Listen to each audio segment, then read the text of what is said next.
Au cours d'une vie, on travaille un peu plus de 100 000 heures, c'est-à-dire environ près de 12 ans d'affilée. Vous vous rendez compte? J'avoue que dit comme ça fait un peu peur. Mais bon, autant bien choisir son métier, une fois pour toutes. Ce qu'il faut savoir, c'est qu'il y a quelques années, quand on s'intéressait et on cherchait un métier, la première question qu'on se posait, c'est quel est le salaire? Mais aujourd'hui, un métier n'est plus le seul moyen de gagner de l'argent, mais c'est aussi un moyen de s'épanouir, un moyen de faire quelque chose qui a du sens pour nous, voire notre passion. Bon, d'ailleurs, je vais me présenter. Donc, je m'appelle Zineb, je suis chef de projet en ingénierie écologique en bureau d'études. J'avoue, je vois déjà que certains d'entre vous sont perdus. Je vous rassure, dans ma famille, c'est pareil.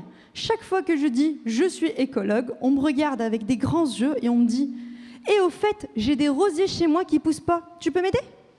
Ou il y en a d'autres qui me posent la question « au fait, j'ai un insecte qui mange le bois dans mon salon, tu peux venir voir ce que c'est ?» Bon, je vous avoue que je ne sais répondre à aucune des deux questions. J'ai la main verte, pas du tout, très très loin. Du coup, en fait, la question de base, c'est qu'est-ce que le métier d'écologue? Est-ce que vous avez une idée? Donc un écologue, c'est un scientifique spécialiste de l'environnement. Sa spécialité vraiment, c'est de pouvoir travailler sur les différents fonctionnements des écosystèmes, la préservation de l'environnement. Donc comme vous le voyez derrière vous, il y a plusieurs photos d'écologues. En fait, l'écologie est un milieu extrêmement vaste.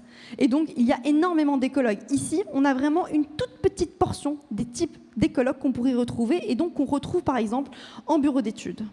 Donc moi, aujourd'hui, je vais vraiment plutôt me consacrer à mon métier d'ingénieur écologue. On ne va pas parler de tous les métiers d'écologie qui peuvent exister. Donc avant de vous expliquer un peu vraiment en détail tout ce que je fais dans mon métier, je vais vous expliquer un peu comment je suis arrivée dans ce métier-là. Donc, ce qu'il faut savoir, c'est que depuis que j'étais petite, je gambadais partout dans la nature à observer les oiseaux, les animaux, Non. En fait, ça, c'est ce qu'on essaie de vous faire croire. Mais en fait, la vérité, c'est que je ne viens pas du tout de ce milieu-là.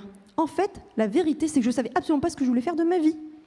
Du coup, à la fin de mon brevet, on me dit « Qu'est-ce que tu fais ?» Lycée général, très bien. À la fin de la seconde, tu as des bonnes notes, tu vas en première S, scientifique, c'est pas mal. Bon, après, je vous avoue, arrivé au bac, on me pose la question « Eh oh, tu veux faire quoi, là ?» Et je me retrouve devant le site admission post-bac, grand blanc.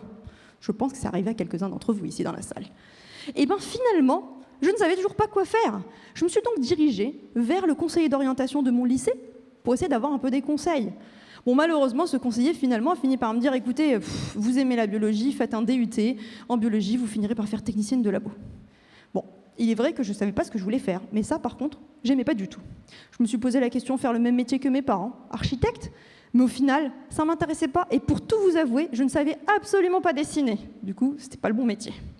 Bon, finalement, je suis quand même allée en biologie, en licence, en me disant que je finirais bien par découvrir un peu quelque chose que j'aimerais. Le premier jour de l'école, j'arrive, et je m'inscris à toutes les associations de ma fac. Et je tombe sur une association, Clématis, association dont l'objectif est de sensibiliser le public à l'environnement. Et il faut vous dire que c'est vraiment là que tout a démarré. Grâce aux collègues étudiants de l'époque, j'ai pu découvrir comment utiliser une flore, comment déterminer des plantes, comment utiliser des jumelles pour la première fois pour observer des oiseaux. C'était incroyable. J'ai vraiment découvert tout un univers.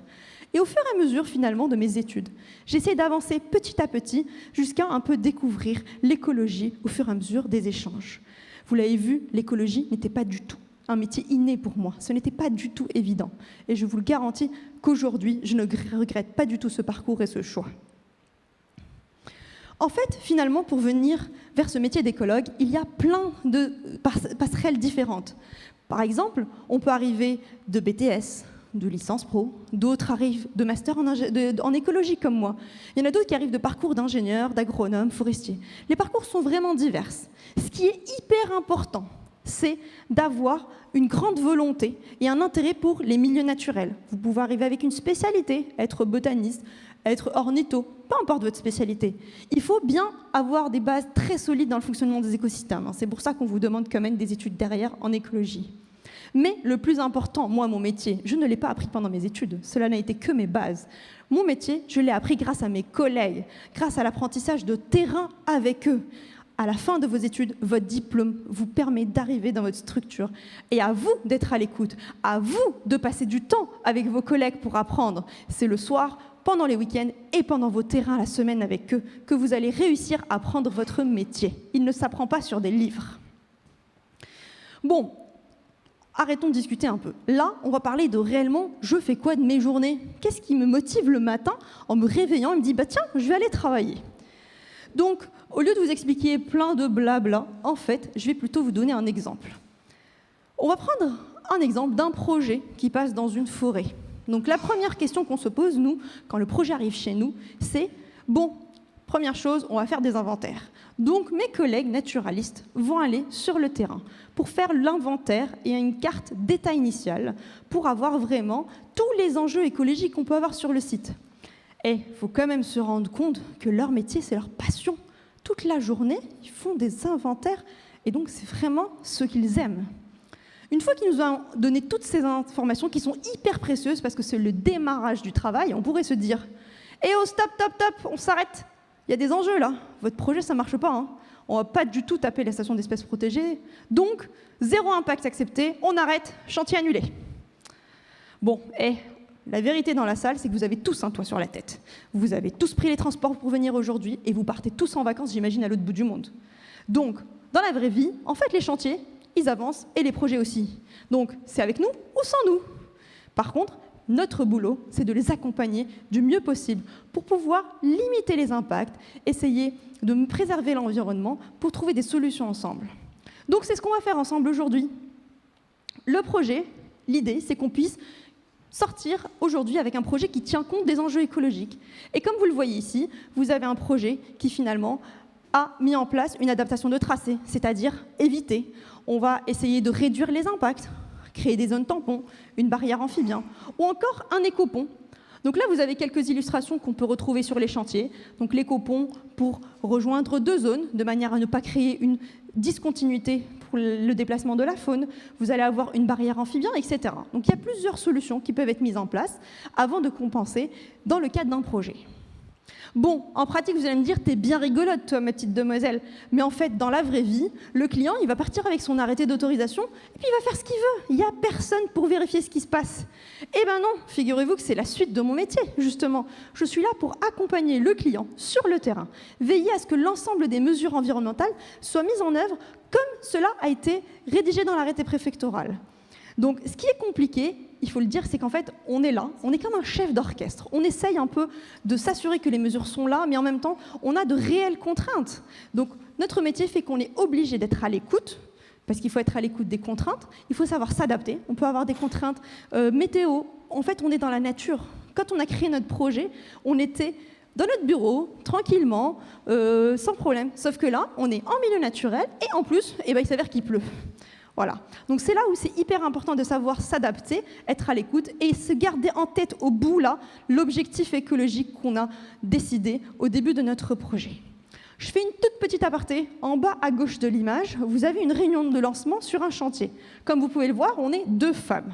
Il faut savoir qu'aujourd'hui, le monde du chantier est un monde encore très, très masculin. En fait, en 2024, on entend encore sur les chantiers, la femme n'a pas sa place sur le chantier, elle porte la poisse. Du coup, un avis est lancé aujourd'hui à toutes les femmes présentes, ici ou à distance. Je vous invite toutes à rejoindre les chantiers, quel que soit le poste, si cela vous intéresse. N'hésitez pas, plus on est nombreuses, mieux ça se passera. Et j'espère avoir l'honneur de travailler avec vous dans quelques années sur un chantier. Bon, revenons sur notre chantier. Vous allez me dire, mais finalement, qu'est-ce qui t'intéresse dans ce métier-là? Eh bien, figurez-vous que tout à l'heure, on a travaillé à co-construire un projet avec un client. L'idée, c'était d'avoir une partie économique qui est respectée, un objectif hydraulique, un objectif sociétal, peu importe le marché, c'est pas grave. Mais nous, derrière, on a travaillé avec ce client pour trouver des solutions écologiques, pour mettre en œuvre les mesures de manière à pouvoir préserver l'environnement. C'est vraiment ça notre maître mot. Du coup, comme vous le voyez ici, en fait, ce qui est le plus satisfaisant pour nous, c'est qu'en fait, une fois que nos chantiers sont terminés, on voit que les milieux qu'on a restaurés ou créés se voient colonisés par les espèces qu'on avait ciblées sur un petit bout de papier. Et en fait, dans la vraie vie, on les retrouve sur le terrain. Les images qui vous sont projetées ici, en fait, sont des images d'un chantier sur lequel j'ai participé à la conception pendant plus de 5 ans. Il faut s'imaginer, pendant 5 ans, on dessine sur un petit bout de papier. Et au final, qu'est-ce qui se passe? C'est qu'au bout de 5 ans, là, je suis à ma 4e année de chantier. Et au bout de 4 ans, on voit que les milieux commencent à se développer.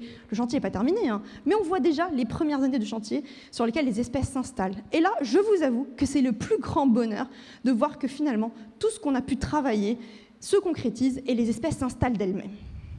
Bon, ce qu'il ne faut pas oublier, c'est que je ne suis pas toute seule, en fait, à faire tout ça. On est une très grande équipe et on travaille tous les jours avec bonheur et bonne humeur. Alors maintenant, vous qui êtes dans la salle, vous savez tous ce que veut dire le métier d'écologue. Qui est prêt à rejoindre l'aventure ?